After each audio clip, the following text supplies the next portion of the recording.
What is going on, everybody? Tuesday Night Live.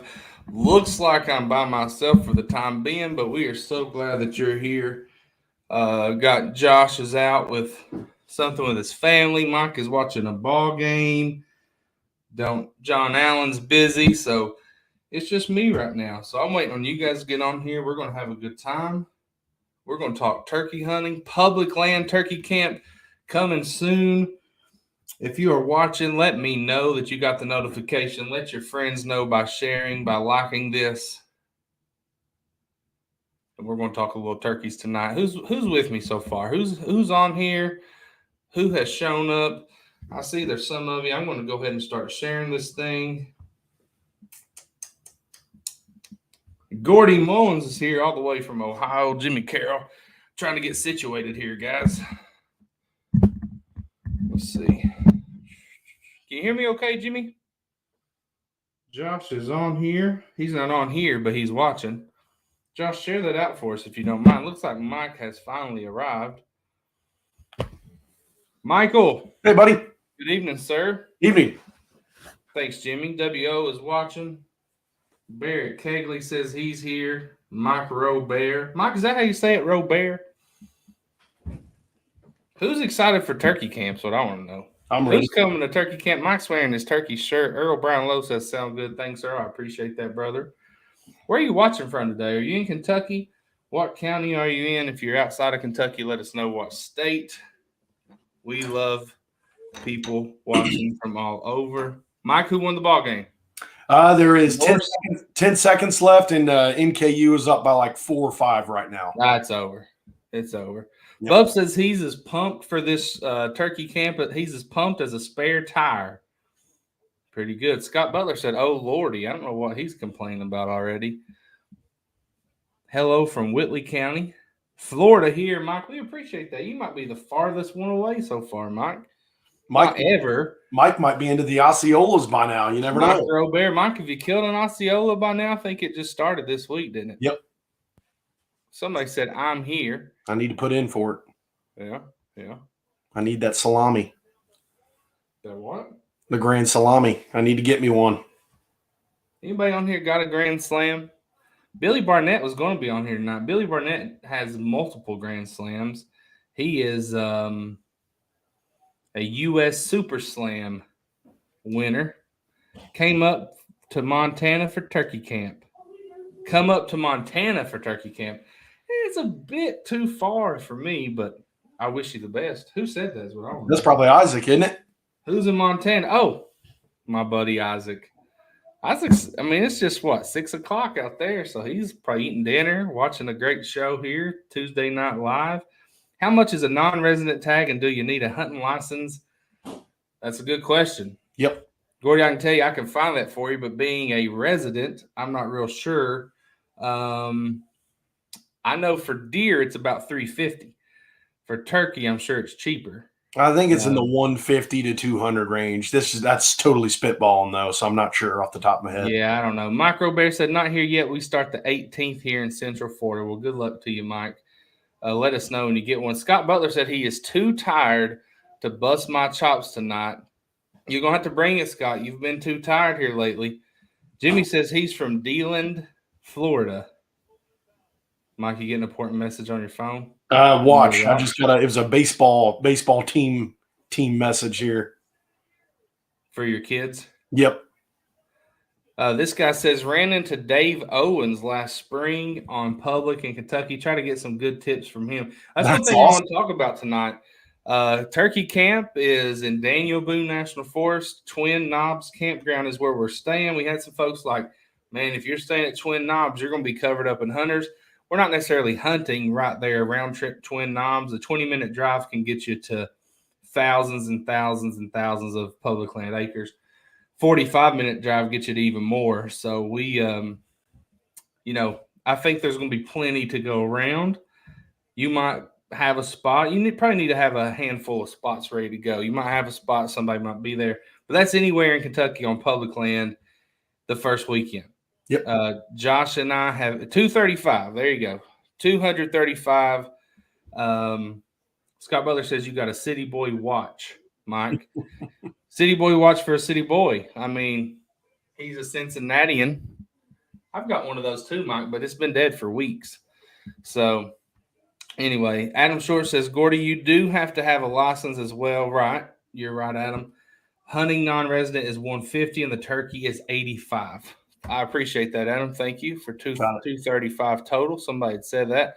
So there you go, Gordy. The good thing is if you do that, hunting non-resident is 150. You come down turkey hunt for 235, and then later in the year you buy your deer tags. Just split it up like that. But anyway, Josh and I went to Peabody, one of our favorite places to hunt. 44,000 acres, and there are places there to get away from folks, but the area we hunted opening day of turkey season 2 years ago, holy cow. I mean, there were people there at 1 a.m. sleeping in their trucks, people from Tennessee, Ohio, Missouri, a lot of Kentuckians. So that's just the way it is. I remember when Josh first moved to Western Kentucky, he went to LBL. He scouted. He had some spots picked out.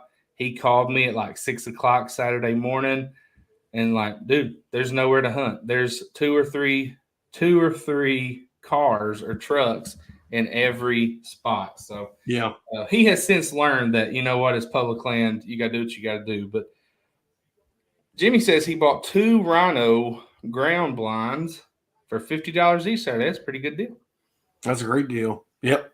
I saw that, Jimmy. I appreciate that, buddy. If I'll let you know. I'm gonna try to look into going to Florida here in the next year or two for sure. I'm gonna start looking at it because it's something I've always wanted to do. It's a dream of mine to hit that Grand Slam, and I need to make it happen. That's for sure. Now, some Grand Slam purists, Mike, I'm just playing devil's advocate because I think if you get all 4, you get all 4. Some people think it's not a Grand Slam unless you do it in the same year. Well, which would be incredibly tough for you, especially. It would be, yeah. I'd have to take a lot of time off, more time than I normally do, and obviously the stuff the kids are doing, and that's the tough part. You would have to get, some people are looking for landowner permission. Mike is looking for wife permission because I posted. She called me out.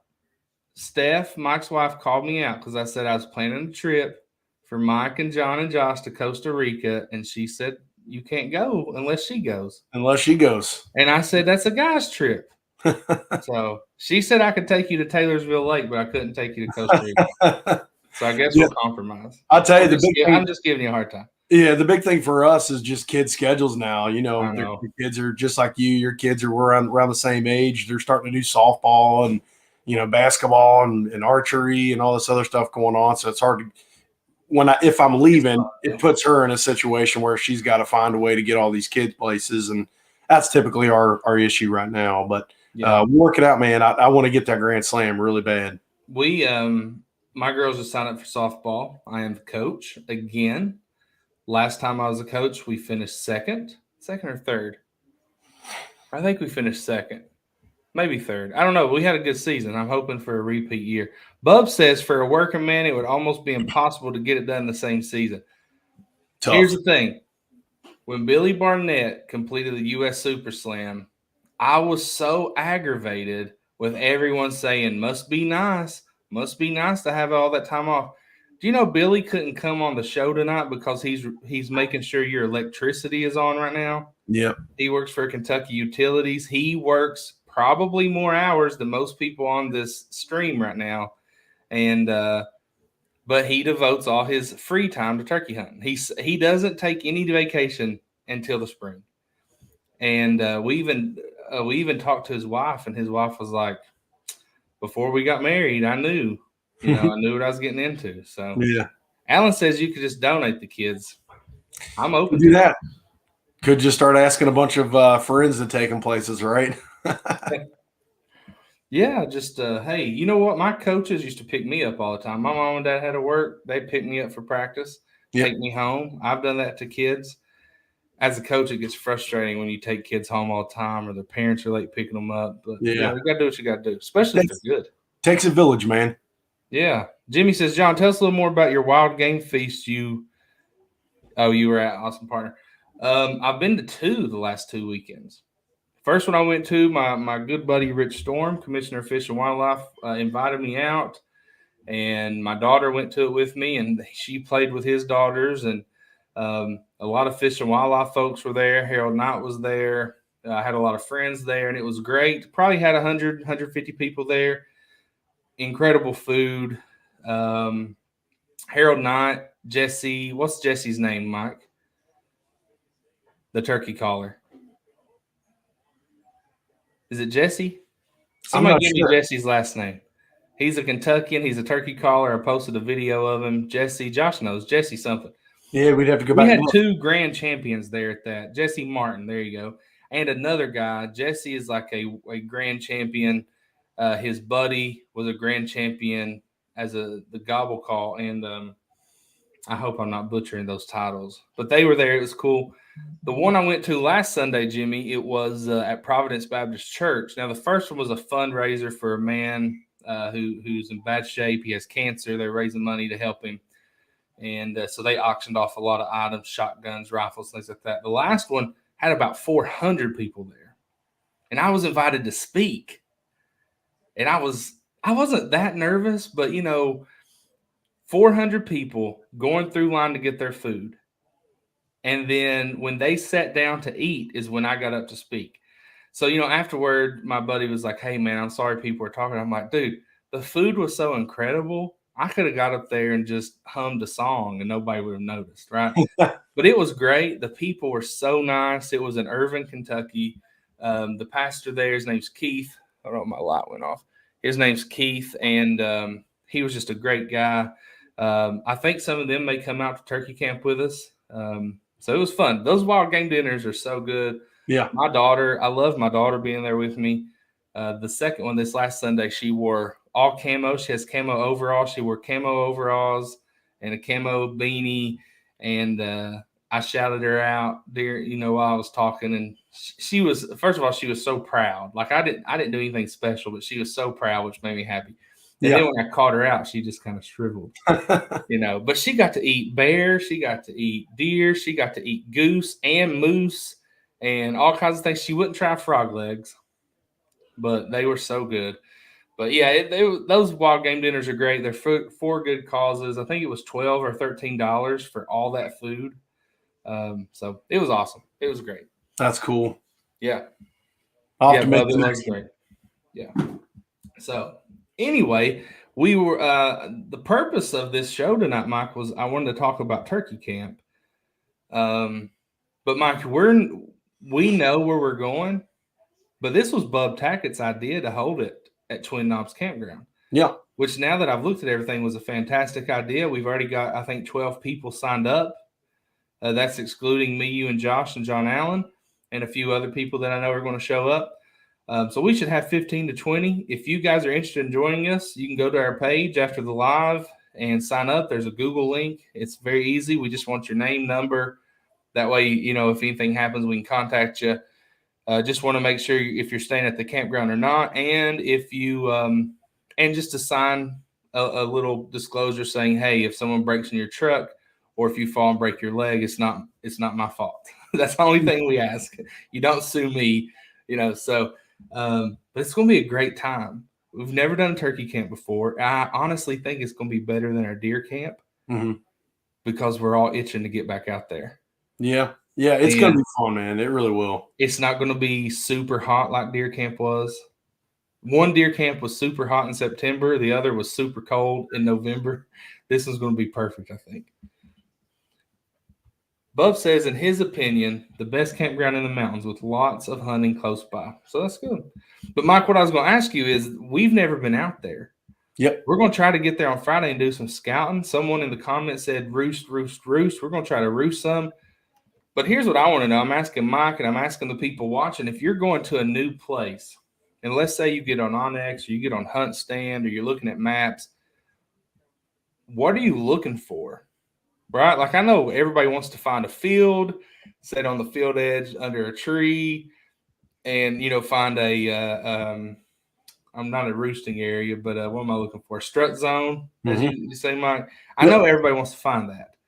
But we're going to be in I don't know if I'd quite call it the mountains, but we're on the edge of the Appalachian Mountains. So it's not quite that simple. What are we looking for, Mike? What are you looking for? If you're in the comments, what are you looking for?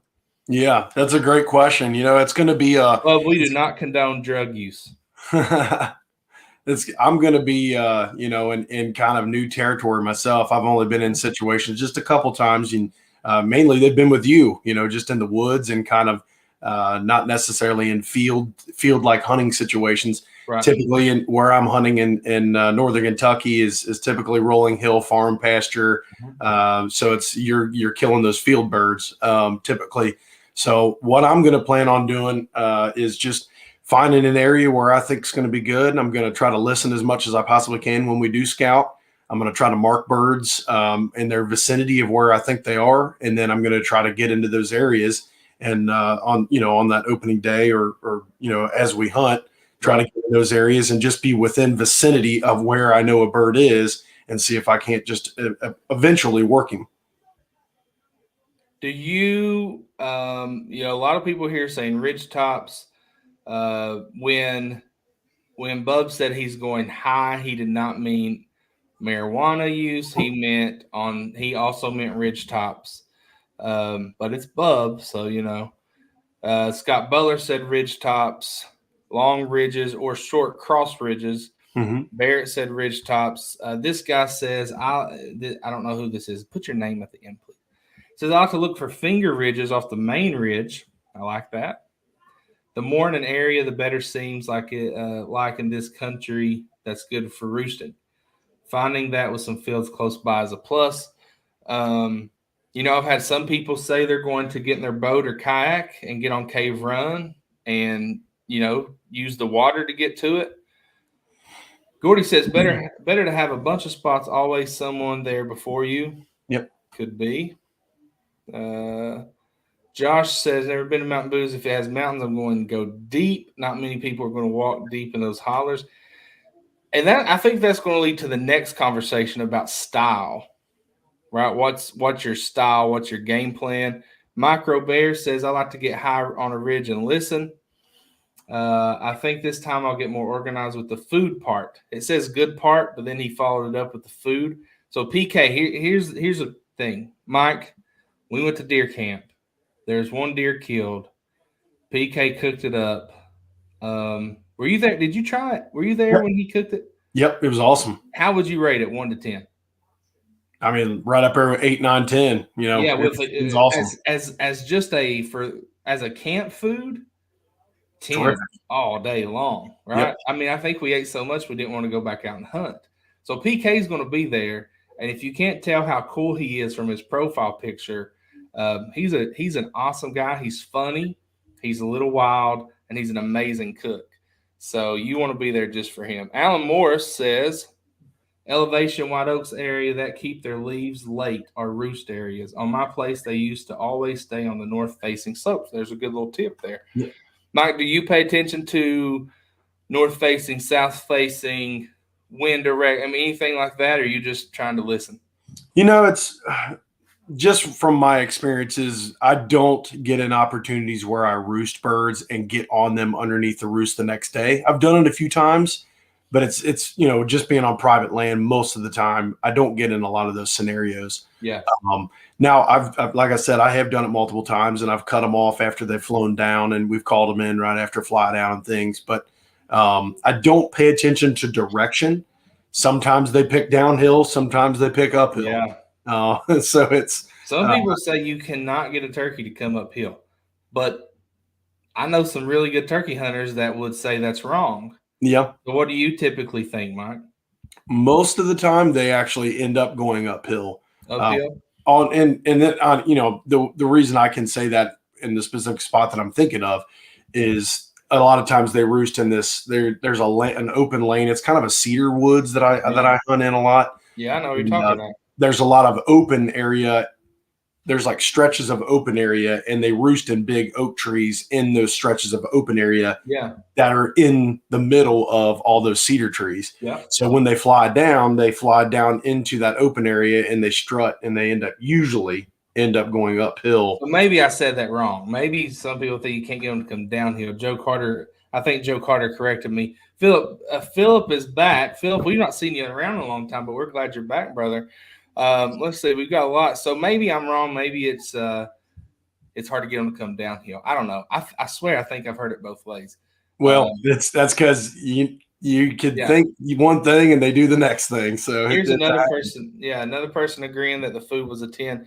Nick Steps plan on bringing his kayak. Now, if my kayak had a trolling motor like Nick's, I would think about that. But man, I am not paddling that far. What do you think about this, Mike? Most mornings I won't go out until 8 or 8:30 and start running and gunning. Yeah, I mean that's a perfect tactic. When I'm planning on going, it's just I know that I'm setting aside that time to go, so I'm going to maximize as much time as I have. So usually, I will go out and get there before it gets daylight, and I kind of get an idea. But here's a reason why I do that as well is because I may not get on that bird that I hear first thing in the morning, but I know where he is and I know his vicinity. Yeah. And now, again, I hunt on very small private land typically, and a lot of those times birds are on the outskirts of that private property on someone else's. So what I end up doing is I go to known strut zones. I know he's there. I know he's in the area because I heard him early in the morning. I'll go to those strut zones where I am allowed to be, and I'll just sit, 8 or 8:30. If I hear him fired up, somewhere different, I'll get a box call out and I hit it, and then I'll just stop calling, completely stop calling. And then things will get quiet later in the morning, and all of a sudden at 9 o'clock, I'll hear something fire up, and I'll go, boom again with that hot box or whatever box call you like. And I usually go with higher pitch sounds at that point. And I don't know how many times that I've gotten a bird fired up from a long distance, and he ends up coming all the way to where I'm at. I usually have decoy set up, and boom, all of a sudden he's in front of me. It's happened many times. So getting there early and getting, using my time. I just, if I'm going to be hunting, I get there before daylight. But that's an excellent tactic. It definitely works. Oh yeah, that's what a lot of people do that. Yep. Gordy said he's also going to be mushroom hunting. I've seen some people already finding mushrooms. Whether you call them morels or dryland fish or hickory chickens, whatever you call them, mushroom hunting. Hopefully, here's my dream scenario at turkey camp. A lot of us kill turkeys. I don't even care if I kill one. I just want to see everybody else kill one. I want camp to be fun, exciting, people getting along, having a good time. Maybe, pulling some pranks on some guys, which is always fun, getting on video. You got to have a good time. But I'd love to bring a bunch of birds back, if somebody finding some mushrooms, and we just cook them up, have the mushrooms, have the turkeys, have a feast, and do it again the next day. That is my dream scenario for turkey camp. Now, we might get there, none of us kill a thing. I promise you, if that happens, it will still be fun. Yep. It will still be fun. Justin says one of the most important things to be in the woods when the hens go to nest. This is what Harold Knight talked about. Harold Knight just talked about everything at the thing. And I've got a funny story. I probably can't tell it as good as him, but I do think it's a hilarious story I do want to tell here in a second on Harold Knight. If you don't know who Harold Knight is, if you ever use a turkey call, you can thank Harold Knight. He has hunted. He is the only person still alive that killed a turkey in Kentucky's first turkey season. He's hunted every turkey season in the history of Kentucky, and he is responsible for a lot of the calls that you use today, from grunt calls for deer to all your turkey calls. So anyway, Harold Knight talked about you got to know what the turkeys are doing. And so Justin says it's good to know when the hens go to nest. Now, that's not necessarily like first weekend stuff, right? Like that's more like third weekend maybe, Mike? Am I wrong? Because I thought Harold said that. Like you're going to pay more attention to that later in the season. Am I wrong there? You correct me, please, if I am. Well, no, they'll go to nest when our season's beginning. That's on the cusp of when they really get going. Now, the later it goes, as we get into the April, late 20s, there'll be a lot more nesting at that point. And you might catch that late season bird, but I mean, they'll be nesting. They'll be starting to nest in that mid-April, right as our season begins. That's actually a big reason why our season begins then, because a lot of that breeding has already happened. Yeah, that's why Kentucky has structured their season to be that mid-April time, because we're already past the breeding or some of it. Of course, they're still breeding around. Let me say this about Kentucky: you can go to a lot of states in the Southeast, and you're going to struggle to find turkeys, to kill turkeys. Now, the last 2 seasons. First season or 2 seasons ago was really my first season turkey hunting. I tried it the year before. I've only been hunting. This is my 4th year hunting. And man, I heard turkeys every time I went out. I just never could get them to come in. Even when I was with Mike, when I was with Hurley Combs. I mean, these are great turkey hunters. We just couldn't close the deal. Mike closed the deal separate from me. But when I was with him, I was like the bad luck charm. Last year, I heard birds. And I got so frustrated, I started fishing like the 3rd weekend of turkey season because I just got frustrated. I was like, man, screw these birds. I'm done. I'm going fishing. This year I'm pumped up, and I'm not giving up. I'm going to tag out this year. But Kentucky is a great opportunity to kill turkeys. Tennessee is still. When you get to Arkansas, Alabama, Georgia, they're seeing big declines. Missouri, you still kill a lot of birds, but they've seen a big decline. So if you're in Kentucky, you have an excellent opportunity to kill a bird. Brad is in Michigan. Brad, we appreciate you watching. We've got guys from Michigan. We got guys from Florida. We got guys from Ohio. We got guys from Missouri. I love it. Turkey hunting community. I love everybody being here. Make sure you're commenting. Let us know where you're from, how you're going to approach your turkey season. But Joe says if they are hot and all fired up, they will fly across hollers. True. The only time I see them fly across hollers is when I bump them. Yep. They take off. So I just changed the profile picture in the Kentucky Outdoors group today to my own picture. That bird I called a couple hens across the creek. They flew across the creek, a pretty good sized creek, and then the gobbler followed not too long after that, and I ended up getting him. That's how I got him. Josh has always said that you can't get a turkey to cross the creek, but they will. I mean, it's hard. Yeah. Joe says seen turkeys where they wouldn't come downhill one morning, but one morning they come running. I try to get above them. Normally, my experience is they fly downhill and come back up. So it seems like that is most everybody's experience. Bub is recruiting Justin to come to turkey camp. Justin, we'd love to have you. John is going to wear his turkey one-piece pajamas. Joke's on you, Scott. I'm not wearing anything. So sorry to disappoint you. Hey, Alan's got a nice question up there. And actually, is that the one I brought? What is your median mean date for nesting for your state? I have no idea. Yeah, he followed up with a question. Now I got to get back up to it in the comments. He followed up with dates in Iowa, Missouri. I think he said April 15th to the 21st. Ours is pretty similar. Ours follows pretty much that similar timeline. Yeah. So this says Tennessee changed their regulations. Their season starts April 15th. Runs till May 28th, which is 1 week longer than ours. 2 bird limit now. So I just want to point out Tennessee is a week longer than ours, same bag limit. Before this year, they were a 4-bird state. And so, Kentucky's done a good job. I'm glad. There's probably been some years we wish they weren't as conservative in their bag limit and their season, but now we're glad they are. And some people wish they go even more conservative. I don't see the need yet. But Joe says, got a field close to home that we've been seeing 50 to 75 turkeys in pretty often. That's terrific. So I'm going to look up Joe Carter on Onyx and hunt the edge of his property. Philip says, have y'all been paying attention to the studies done in Kentucky? The hunting public helped donate some money towards it. So there's 2 studies going on in Kentucky, Philip. There's one with the hunting public and Dr. Mike Chamberlain. There's another one with Kentucky and Tennessee that have teamed up on it. I want to say like East Tennessee State or Tennessee Tech or one of those colleges in Tennessee that's leading the way. Yep. So there's 2 studies there. We had the guys from the hunting public on to talk about it. I don't know. I don't think anyone knows but them the data they've collected, but we can't wait to find out. Yep. But there is work being done in Kentucky. Zach Danks, I think, does a good job.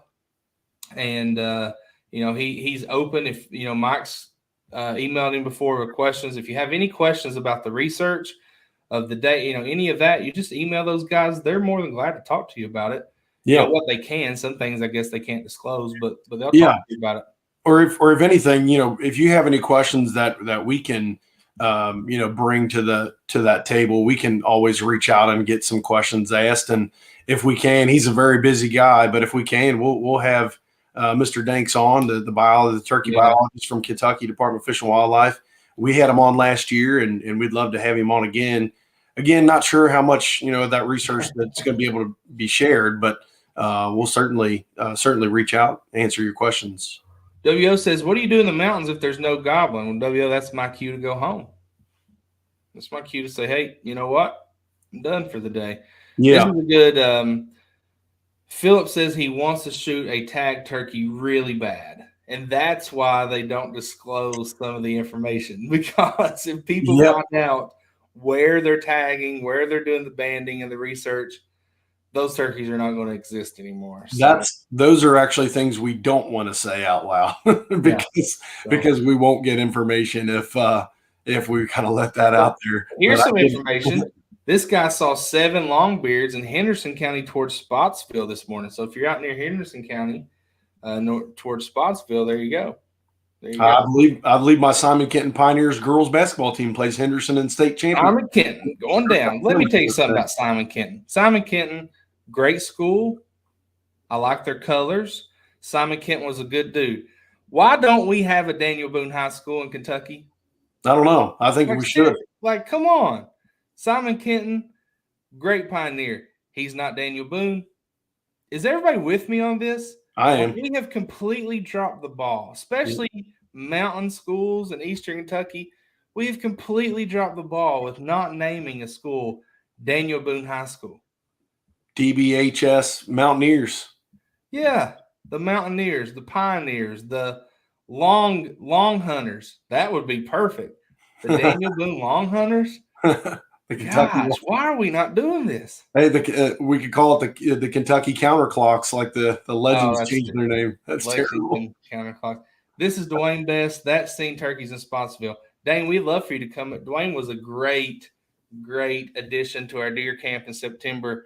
We would love for Dwayne to come out. Dwayne, if you're probably watching the show from our Kentucky Outdoors group, and it doesn't show the name, the Daniel Boone Bears. I like it. Simon Kenton saved Boone's life, but Daniel Boone is responsible for bringing thousands and thousands of folks from Kentucky. But he did save Boone's life. You're exactly correct. He did. Shout out to Doug. He's recovering. He just had surgery on his rotator cuff, so he's got a big recovery head. Yeah, wish you a quick recovery, Doug. I think I saw a picture. I think I saw you comment on a picture, actually. Yep. And I just scrolled through it. Sorry, Doug. I didn't wish you the best, but I do now. Burn areas are always good spots to stay around, fresh growth and bug habitat.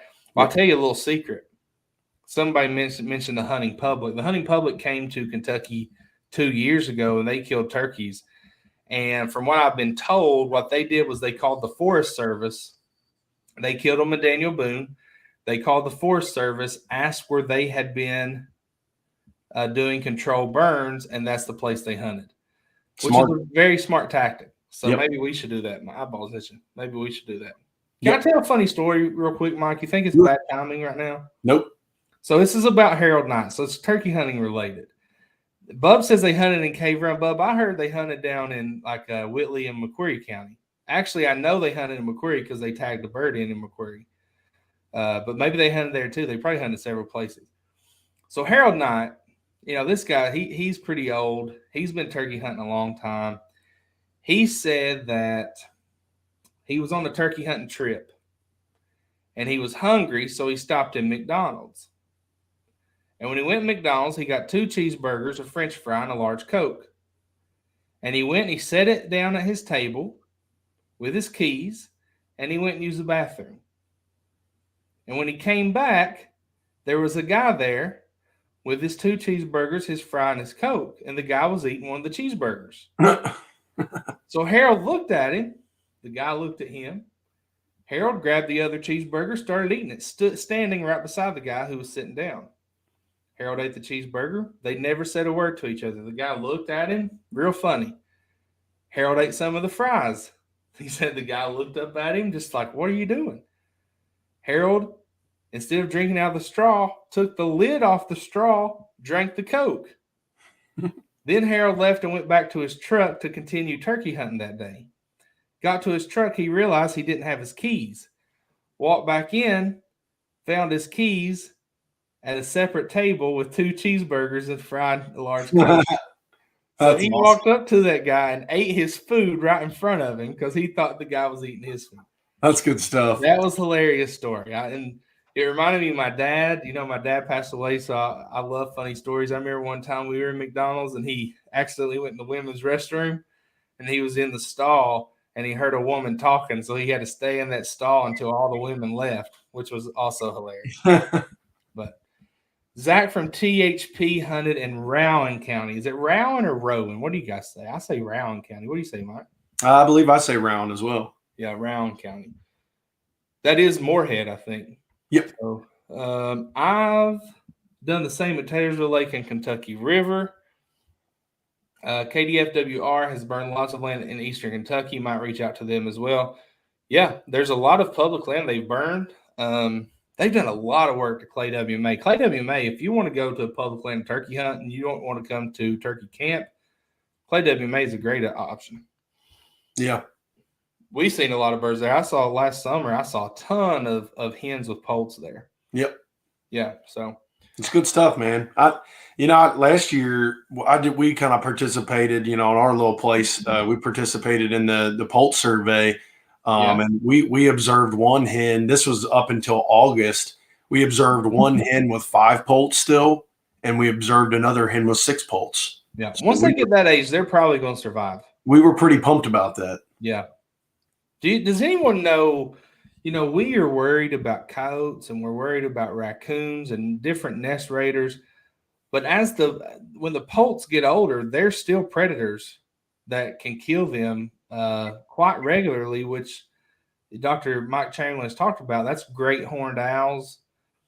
Hawks will kill them. So there's still issues.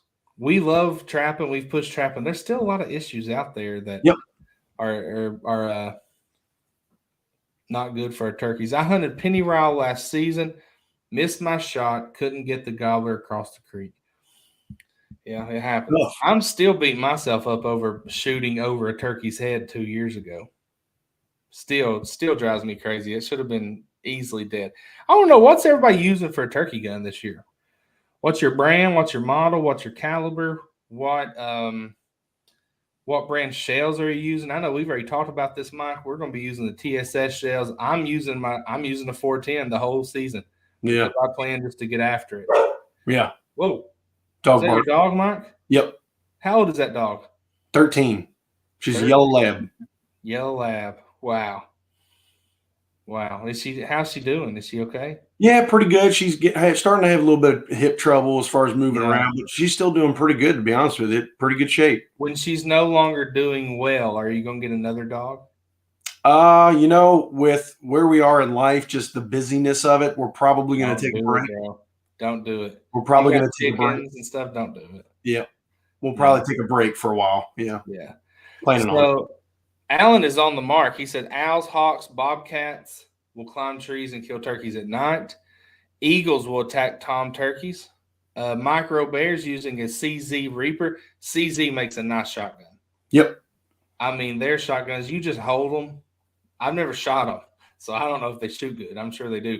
But, man, they just feel right, man. Athens Ridge 34, not familiar with that. Are you, Mike? There's a laughing face, so I don't know. Yeah, I'm not familiar. Mossberg 500 that Gordy won in a raffle. Was that Bub's raffles? What I'm wondering. Bub's doing raffles all the time. He calls them waffles so they don't get him. I think I'm going to be at turkey camp this year. I enjoy the company and all the fellowship with everyone. Dwayne, I would love if you could make it, brother. I would love that. It would be a good time. Maybe you could. Here's what you need to do, Dwayne. Holler at PK, see if you can meet him somewhere and you guys ride together. Just park your truck at a Love's or a Pilot or something and ride together. That'd be great. Bub is using an 870 Super Mag 3.5-inch TSS. Bub's wanting he's wanting a wrestling match with his shotguns. What he's wanting. That Athens is like Rocky Balboa. That Athens. As soon as I saw the number in it, I thought about it for a second. That's a bow. Oh, it's a bow, 34. I should have known that. Athens Drew 34. Hey, I'll tell you, that's probably Barrett. Barrett's a bow hunter. I bet he's the one doing that. Found what was left of a turkey the other day, about 8 feet up a snapped off tree trunk walking my farm. How many animals do you think were killed in that windstorm we had? I mean, I've got 2 trees down in my backyard that I dread not chopping up, but cutting up with the chainsaw. I can't imagine how it changes public land. It's going to change the way deer travel. It's going to change roosting trees are down. Like had to affect the animals, don't you think? Oh, I'm sure. Yeah. In some way. It probably rattled them for a couple days. This old boy says an 0870 12 gauge with Foxtrot twisters, TSS, and 8.5 shot. What do you think about that, Mike? Sounds good to me. Let's go. Good. I'm an 835 Mossberg Ultimag. What are you? 835 Mossberg Ultimag. I'm using that. Anybody using a smaller caliber, 20 gauge, a 410, or everybody just big macho men right here? Stoger M3000 rectifier choke and verdict ammunition TSS. Let's go. Here's my kind of guy. Leafy suit, a bow, and plenty of L8. You a big L8 fan, Mike? Yep. Love it. You got that up there in Cincinnati? Yes, sir. I know you got Grippos. Definitely have Grippos, but definitely L8. Yep. And actually, I got my boys liking it too. Doug says, I like David Hale's story about going to the drugstore to get latex when they were working on turkey collars. Yeah, Harold was a barber and David was a farmer. And the story goes that they were out turkey hunting. They had their homemade calls. This guy came up and said, man, that sounds great. Let me see that. Did you make that? He said, yeah. And it just so happened that guy was like the #1 writer in a turkey hunting magazine in the country. I don't remember which magazine, but he was like the #1 turkey hunting writer in the country when magazines were everything, and that blew him up. So Kelby Brown, and Kelby is the guy that invited me to the wild game dinner. And Kelby, I still hope that I did okay. I made you proud. But he's using a Stevens 301 410 with Browning TSS. That's what your son has, Mike, and you love it.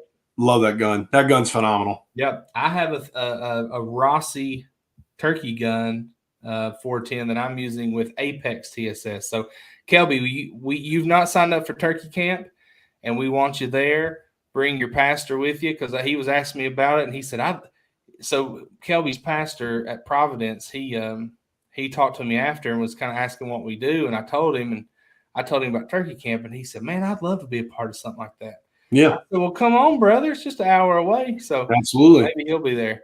Stoger M3500 for James. PK. Oh, that's Joe says, I probably won't hunt, but if I do, I'll use an old Mossberg 520 gauge. PK's got a 20 gauge Remington 870 with a Jeb's choke Apex #9. Mike, are you still building calls? James wants to know. A little bit, yeah. I can make some here and there. I don't have a press currently, but so mouth calls, can't really do those. Long story short, I was making long calls. A cousin of mine, we got together and we're like, how can we do this without an expensive press?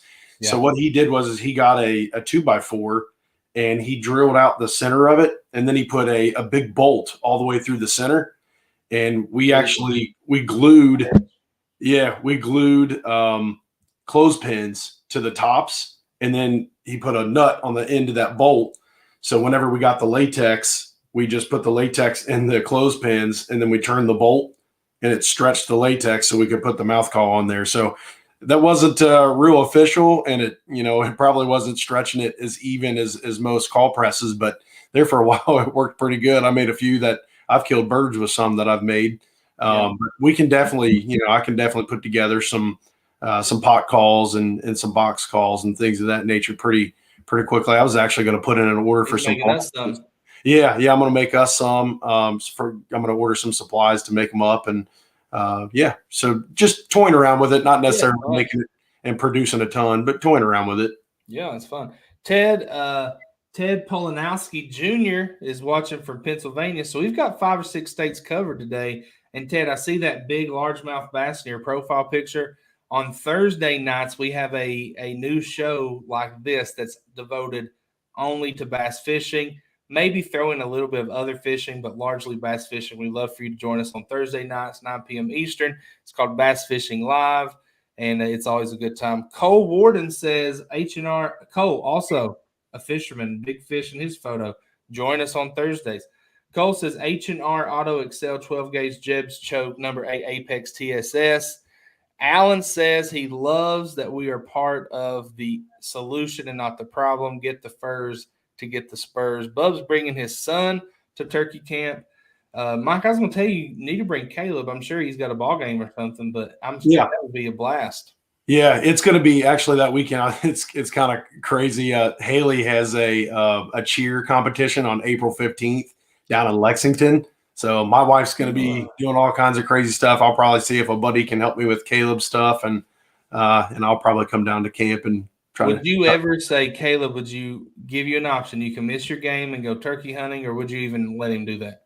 Yeah. I mean, I probably would in a case where if I'd give him as long as it's not like a tournament or something. Yeah. We, if it's just like a single game or something like that, I'd miss him. Yeah, I'd let him miss for sure. Yeah, but would he do it?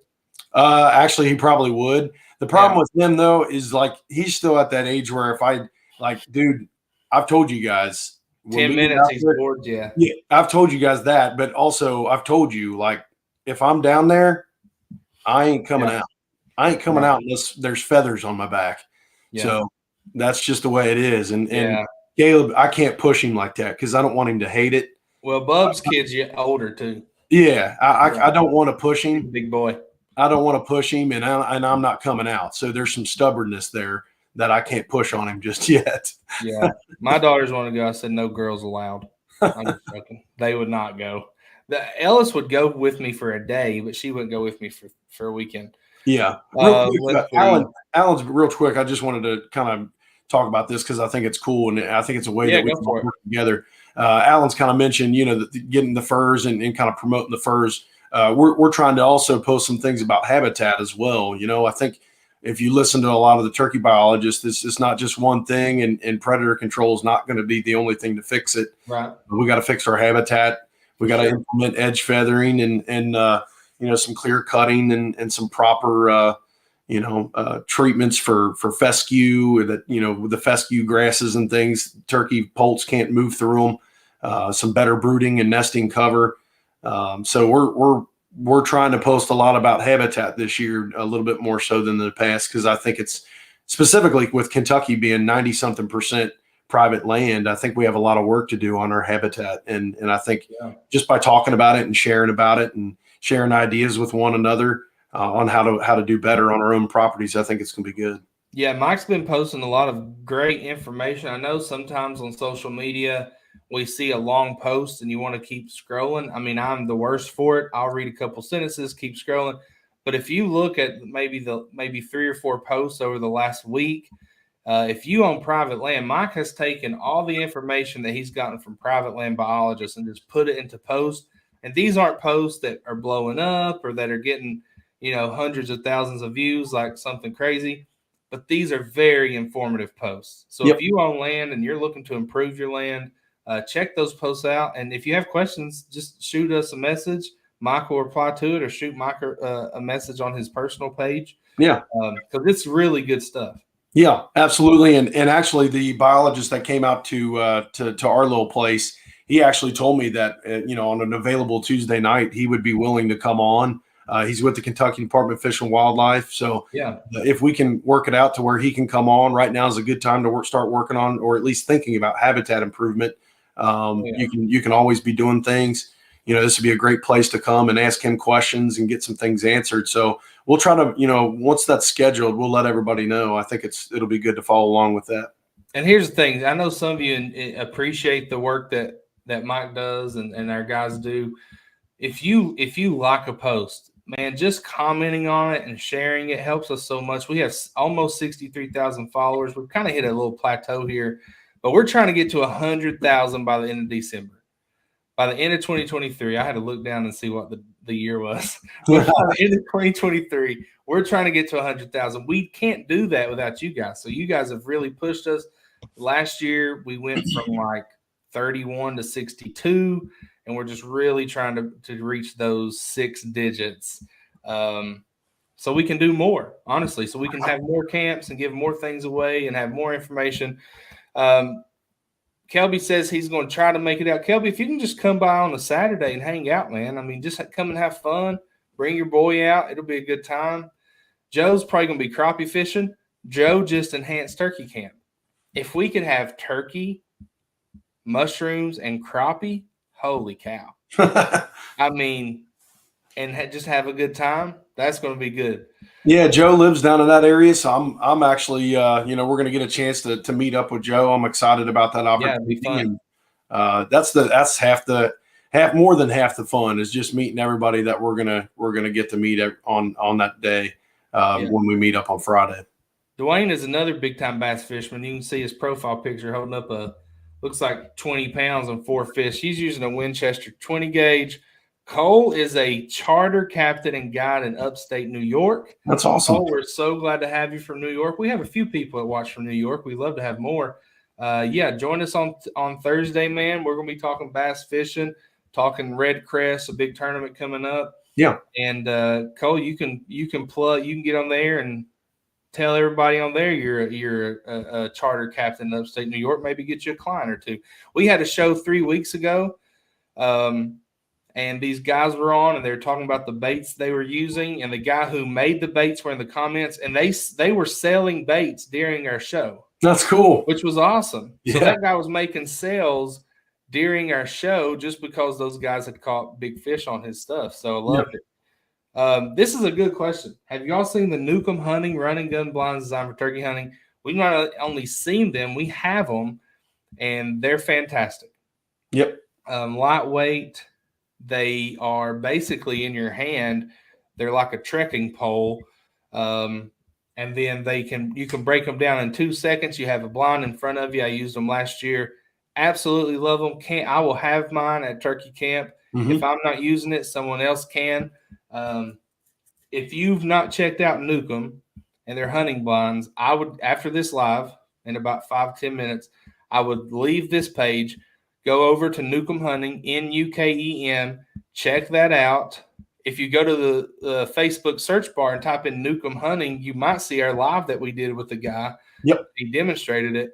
Fantastic product. One of my favorite turkey hunting products. Go check them out for sure. Very cool. Absolutely. I can back that up. He came on our show and demonstrated last spring. We had him on. We met them at the NWTF last year. Good people. From North Carolina. Yep. Yeah. And this guy followed up with there's 2 sizes. They do have a second size. They didn't have that last year, I don't think. Yep. I think they have more, maybe more patterns too. But they do. Yeah. So there you go. Love those running gun blinds because, for us, and that was really one thing I want to talk about. And let's just wrap the show up with that. What hunting style are you using during turkey season? Mike was a big proponent of last year, the way turkey season went in Kentucky, sit down and wait it out, right? Yep. This year, we actually expect a better season this year because of all the jakes we had last year. And if you're in Northern Kentucky, don't forget 2 years ago, what happened 2 years ago in Northern Kentucky? Cicadas. The cicada hatch. So Northern Kentucky should be on fire. Yep. Especially like Western Northern Kentucky. What would that be, Mike? Like that's Union County or something. That's like your Gallatin County, Owen County, Grant County. The counties close to Indiana are the ones that got the most. Yeah. But you guys up in Kenton, Campbell, and whatever, you guys got a lot too. So we got a ton of cicadas. Yep. The cicada hatch in Northern Kentucky should have a great turkey season for you Kentuckians / Ohioans up there. So even Scott Butler might kill one this year. I don't know. Pat is a great friend of mine. Pat is the guy who he and his wife own Newcomb. His name's Pat Newcomb. Yep. So they're great people. We had them on the show and we met them both at the NWTF convention, both last year and this year. And they're super nice people and love the product. We got to correct what Mike said. He said Owen Grant, but we've just been informed there are no turkeys in Grant County.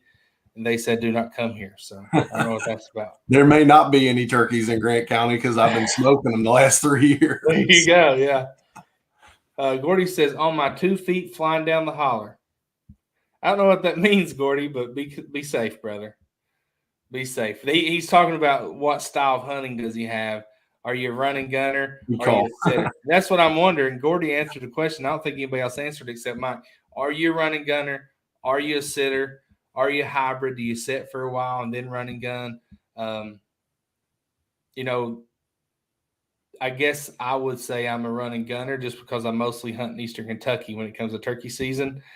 Not a lot of places just to sit it out, Dwayne runs and guns. Yep. This guy says we are loaded at our Northern Kentucky farm. I had a group of 39 hens come through at one time, and late deer season, I guess. Yep. He said light deer season, but I think he meant late. More than likely, that's probably a group of hens in their poults. That's terrific news. Yeah. That's great. Cole is a runner and gunner on 100,000 acres of public in upstate New York. Sweet. Cole, when you say upstate New York, is that like the Adirondacks? That's where Harry Cornell watches sometimes. Not as much as he used to. Yeah.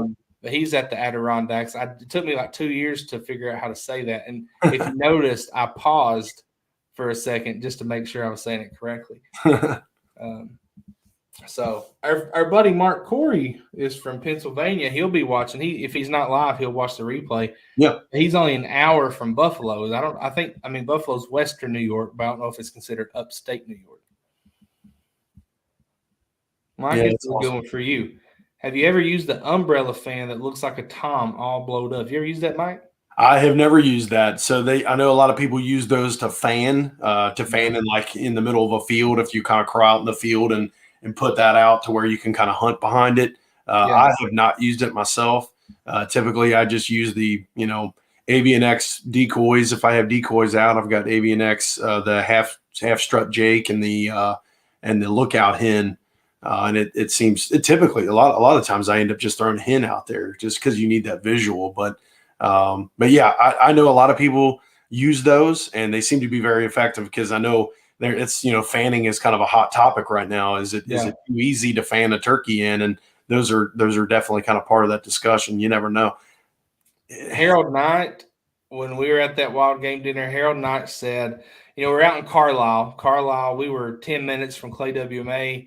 And Carlisle's just rolling hills. Is all it is, rolling hills. And he was talking about how it's perfect. He said everybody there should be fanning turkeys. So if you on public land, I don't think I would do it unless, there's a couple of public land places that I go to where I know if I'm the only one there, and I might consider it just because I would, if I'm in a particular area. But not in Daniel Boone. You never know who's going to be there. It's so big. Somebody could walk up on you. But that's another reason to use a smaller gun, which is what Harold said. He said him and Michael Waddell were reaping turkeys at 5 or 6 feet. Remember that? Yep. They had the fan in their left hand and the 410 in their right hand. And that was so close they missed. Nebraska, right? I don't remember the state, but you're probably right. Nebraska. Yeah. Gordy says he has the fan, but he's scared to death to use it on public. Yeah, Mike, you could do it up there where you live. That would be a great video. It would. Yeah, I think I could probably – there's a couple fields that I hunt in. I know that we could probably pull that off. But get out there with one of your cousins. Yeah. Film. That would be fantastic. That'd be awesome. Both of you have a fan. Cool. Yeah. Joe said he killed one at 7 feet. I don't know if he was fanning or not. I guess he was fanning. He said it's a great decoy. Kelby says he's a running gunner, mostly hunt midday. If I can make him gobble midday, then he is dead 90% of the time. I refuse to sit and deer hunt turkeys. That was my thing. I think exactly what you said last year, Mike, was you need to start deer hunting turkeys. Well, you were just saying because of the way the season was going for the lack of gobbling. Yeah, I think the lack of gobbling, because when you're running a gun and you don't know where you're running a gun into, it's kind of moot. You don't know what you're doing at that point because they're not, shot in the dark. They're not gobbling. So as long as you've hunted enough to understand where a strut zone is or where a potential strut zone is, you're not hearing gobbling. Specifically midday, a tactic that could really work is going to deer hunt them. Go to that strut zone. It's totally dead quiet, but if they've been there in the past, put a decoy out, sit down and wait for a while, call every 30 minutes. And, eventually you're going to have a pretty good shot at one popping in there. But, if you go deer hunting and you sit in your stand all day and you don't see a deer, you can live with it. If you sit out there all day and you don't see a turkey at all, it's very frustrating. It's a lot more frustrating than it is. You don't think so? No, because then I'm just going to go back the next day and have that same opportunity to get one, because it's a matter. Yeah, but I'm saying compared, it's more frustrating to go all day and not see a turkey than it is a deer, simply based on you got 3 weeks. Like every time you go out and you don't kill a turkey or you don't close out on one or you miss one, the pressure just builds. It's like, It oh does. man, the window is closing. Yeah. If you go out in September and you miss a deer, you're like, I got till January. Yeah. The rut is in November. But when if you go that first week and don't kill a turkey, you can feel that window closing. Yeah. It's frustrating. No, I definitely get what you're saying. That's for sure. But I almost feel that you can, and this is a little bit relative because I hunt private mostly, so I get that. But I can kind of pattern turkeys. I can pattern turkeys better than I can deer on the place that I hunt. Like I said, I go to a strut zone, and if they're not there, but I know they're in the vicinity, say they're on that other property and I can't get to them, I just set up a decoy and I start calling every 30 minutes, and eventually they leave the hens that they're with and they just come over and find me. Yeah. And I understand. And, also to what you're saying, and just an opportunity to be out there hunting is great. Yeah. Right. But it does get frustrating. Justin says, Michael, weigh in on this. Have you heard of painting the head white on a strutter decoy? I've heard it helps them come in better. The idea behind it is when they are about to breed, they turn white-headed, and it makes them think they're about to breed a hen. So I don't know if I've heard of that, but what Justin said makes sense. Yeah, it absolutely makes sense, and I agree with it. The painting the white head does. It's also less submissive because the bright red head is like, I'm ready to go, like angry. So that gobbler that might come in and see a decoy with a bright red head, if he's been whipped on before, he might be less likely to come in. If you've had a gobbler approach, kind of hang up at that 60 to 70 yard range, and you've got decoys out, and it's like, why the heck ain't he coming in? He might have just had his butt whipped, a couple weeks or a month ago, when that pecking order was getting organized, and he's not coming into that decoy. He's going to stay. He's going to stay away. Fact is, I had one of those decoys out. I think it was a full strut decoy out on two youth seasons ago. So it was early April. It wasn't long after they got that pecking order organized. We had a gobbler hang up. Thought for sure he was going to come in. He was gobbling his head off, and he stayed over about just out of range of where Caleb could shoot. And it was out a window that we actually had closed up because I didn't want a gobbler to see us inside the blind from that direction. Yeah. So I had that window closed up, but he was gobbling and gobbling and gobbling. We had the mesh up and we could see him. But all of a sudden, he just, instead of committing out to the field in front of where we were, he just kept moving on. He went into these woods behind the blind and was gobbling the whole way. So I know he didn't spook, but I don't think he wanted any part of the setup. Yeah. Would you ever tell Caleb to shoot through the mesh? I wouldn't. I might consider it myself, but I'd like to make sure that we're doing things as clean as possible. Fact is, I kind of cost him. Yeah, I kind of cost him a bird last year. I want it like on a platter right in front of the blind. Yeah. He doesn't have to move the gun. It's right there. So I've kind of been very, very strict on our opportunities. Yeah. We had birds just on the outer edge of the blind. They didn't come in front of the blind where I had his, everything pointed. They were just kind of hung up on the right side of the blind there. We could see them easily as day. They were in range. Yeah. I would have killed them, but I wanted them to be in front of the window that he was set up at. I didn't want to have to move around and shift around. So, I've kind of costed him some birds probably. I will say this, and I am a believer in trying and failing is good for you. Yep. And as someone who, the last turkey I took a shot at, I missed. And I was fortunate to have it on video, and I saw everything I did wrong. Yeah. So and I'm not giving you advice. I'm just saying it would be valuable also just to say, all right, man, get it. Yep. And then if he messes up, all right, this is what you learned from that too. Yeah. Yeah, just a different perspective. But absolutely. I like this comment here. He said that if that turkey's the one that got his butt whipped, he don't want him anyways. He's going to hold out for the one that whipped him. So there you go. He wants the tough turkey. Yeah. The only problem is you don't know exactly which one that is all the time. So if a long beard comes into range, it's dead. Yeah. So, all right, we're going to wrap it up there. I tell you what, if you guys have any trail cam photos of turkeys that are just crazy good, if you have any videos from years past, maybe last year you got a turkey strutting on video, or one of your hunts on video, maybe 3 years ago you had one, man, send those to us in Messenger. We love to share those. Right now it's kind of a slow time. We've not been out doing anything. I'm kind of out of videos to post. And so if you have anything you think is worth sharing, send it our way, send it through Messenger. We would be more than glad to share it. You got to send us the original, like the original video, the original photo from your phone. That's the only way we can share it. But we'd be more than glad to share it, tag you in it, and just let people see the awesomeness you got going on. Joe says, either of you going to take a Jake at turkey camp? If I see one, yes, Joe, I will. Yes, I will. Mike will not. So there you go. There you go. Even if it's, well, I mean, I won't say last day because it's only the first weekend. But yes, I will. Mike will not. Will you, Joe?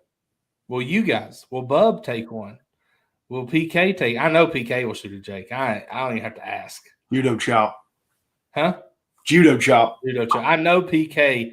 PK will put it in an arm bar. He's got his jiu-jitsu on now. He's trying to get that black belt. Philip says he would. Joe said he knew the answer. Well, Joe, one of us said yes, one of us said no. He probably knew you would say yes and he say no. Josh definitely would. John Allen, I think John Allen would. I think he would, yeah. But I'm not sure. So, good question. I like that question. Yeah, it's a good question. So maybe we'll put it up in a poll. Maybe we'll talk about it next week. Hey, real quick, if anybody likes DSD decoys, if you go to their Facebook page, they have a really neat feature to where you go in. I mean, those decoys are super expensive, so I get it. But if you happen to like those and, you've bought them before or you're looking to buy more, they've got on their Facebook page, they've actually got a questionnaire to where you can answer questions, and it basically tweaks, whatever you're interested in, whether you're run a gun, whether you want something lightweight, or whether you want something that's really going to attract a bird, or if you want a setup that's going to keep a bird calm when he comes in. You can answer those questions, and then they recommend the decoy that you get for your personal setup. It's kind of neat. DSD, Dave Smith decoys, correct? Yep. Gordy says he would kill a Jake. Dwayne says he will kill any legal bird, so he will. Joe says he definitely would after traveling. I will, just because it might be the only one killed in camp. And I feel obligated. If it's there, if it's got a little beard, then that's all it takes. Now, if you talk to guys like Harold Knight, Cuz Strickland, they say you get one, and that's it. You kill longbeards after that. Your first one, kill a Jake. After that, you're killing longbeards. Those guys are tremendous, and I respect them, and I totally disagree. So Jakes aren't safe on youth weekend taking kids. No. I agree with that. You let a kid take a Jake if that's their first bird, or even if it's their second or third, their 10th. Or their 10th. If it's an opportunity for a kid to get one and feel that excitement and get pumped up, I'm all for it. Is it now? It's not the same as taking a doe. It would be the same as maybe taking a fawn or maybe a spike or something. What would be the equivalent? A button buck. A button buck, probably. Yeah, and we know you don't care to take those, Mike. I've shot them before. That's a bit to those to are me, usually accidents. I think. Well, no. I mean, you think those are does typically. I mean, obviously, you look at them, they're like, that's a small deer. And if you shoot one and it's out of, if with a rifle or whatever, and it's a distance away, you might know that it's a small deer. You just might not know it's a button buck. With a turkey, it's going to be very close, and you're going to know whether it's a Jake or most of the time. I say that there might be situations where, a bird peeks up over a hill and for a fact it's a male turkey and you shoot it and it happens to be a Jake. I know some people have done that in the past. But I will not kill a hen. You can see them. I will not kill a hen because that's illegal. Right. If it has a beard, you can kill it, but I'd probably kill a bearded hen just because I know it's going to taste good. Yeah, I don't know. I could have killed a bearded hen when we were in Eastern Kentucky, and I passed. Yep, I've passed on them too. Yeah, but I probably won't this year. I'll say this: I have a major issue, and it mostly comes from social media of folks telling others what they should do and how they should do it when they're within their legal right. You know what I mean, Mike? So when someone kills a Jake and they take a picture and they're so happy and they're excited and everyone blasts them for it, I have a problem with that. I do as well. But if someone does, something illegal, then I have a problem with that. But as long as people are within their rights, WO says, come on, it's like taking a 120-inch deer versus 140. I mean, I'm taking a 95. So, WO, I'm with you. Just come on, Mike. Mike, you're on the wrong end of this. And not the wrong end. Am I too hard on it? You're in the minority here. I get it. Mark Lilly. Mark's been quiet tonight. I'm glad you're watching, Mark. Mark said, I've killed lots of turkeys, and there has been years since I've been an adult, and it's got late in the season. I've killed a Jake. They eat too good to let a tag go to waste. Luckily, I have had two in several years, but I'm not too proud to kill one if it's the last weekend. Okay, I think that's a great perspective. You're wanting the long beard. Everybody does. Everybody wants the long beards. But, like I said, that window closes quickly in turkey season. And so if you're without a tag or you don't have a tag field, bearded hen, Jake, fill it. Maybe hold out for the long beard. Fascinating. Right? That's a fascinating topic. This is a whole nother topic for a whole nother day. Next Tuesday, we're going to get in. We'll dig deeper. Listen, you guys come back next Tuesday, invite a friend. We'll get into a full-blown debate on whether or not you should kill Jakes, and not just our opinion, but we'll look at the data and say, should you really? This is what's weird. Yes, this is the big thing that's weird about me. I just realized that I actually can't stand, it still kills me that I've gone 2 years without killing a nice buck. Yeah. But I will go turkeyless if it happens to be. Do I choose a Jake or do I go turkeyless? I will go turkeyless. Okay. Maybe it's because there's less. Maybe it's because I think there's less turkeys, and I want that gobbler to be there next year. Maybe that's what that is. But I'm more heartbroken about a deer than I am. I think we need to be clear, though. You don't have a problem with everyone else on here killing a Jake. I don't have any problem with anybody killing a Jake. Right. It's just your personal preference. Yeah. Dwayne says he has killed 5 triple beard Jakes. Wow. I have killed 5 triple bearded Jakes with 5-inch beards.